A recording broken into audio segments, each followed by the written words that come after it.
Hi, welcome to this short video on personality tests, and what we're really talking about here is the question, were you born or were you made?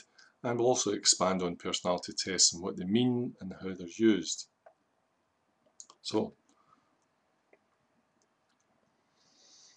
now the thing to remember is that people have a personality that is developed and honed over time.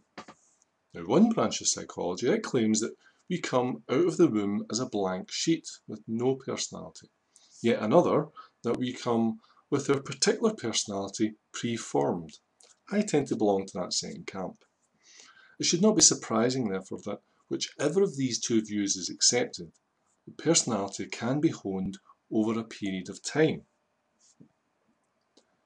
The core personality will not change. However, it can be modified by time, through the people we associate with, by experience, and of course, through education. Now, the interesting thing is that it is now common parlance to talk about personality tests. You see, there can be no pass or fail in personality, therefore how can this be a test?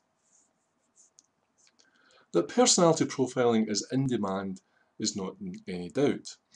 The people within organisations who seek to use different profiling systems should know better really than to refer to a personality test, yet they generally do.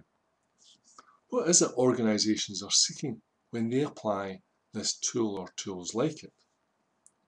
Well, generally, a personal profile is used to assess whether the applicant's personality will fit with the other members within a team or the organisation.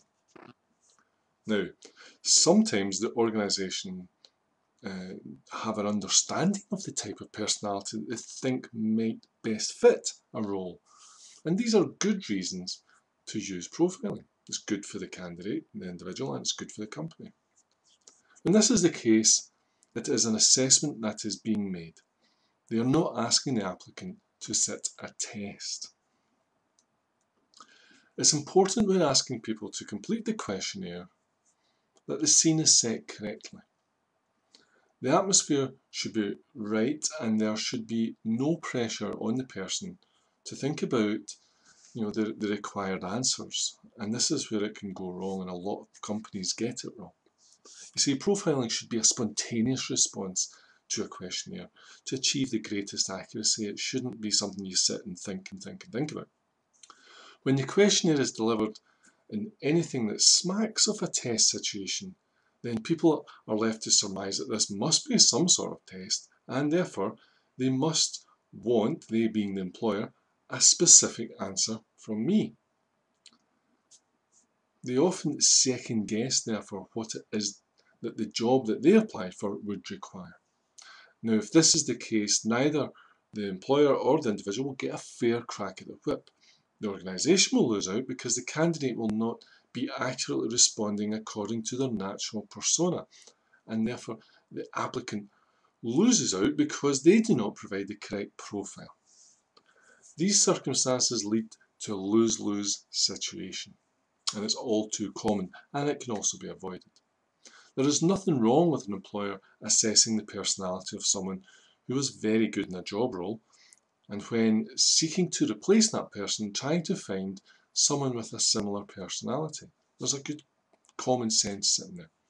So, for example, a role where the person was required to work for long periods on their own in an office with the door closed, this probably requires a person with more introverted personality type. They'd be happy, company would be happy. Someone who is happy with their own company and who would benefit from a quiet working environment.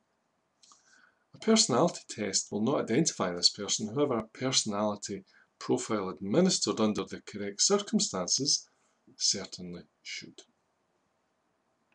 I'm Martin Gibbons. This is on behalf of Career Psychometrics and People Maps. Thank you very much for watching.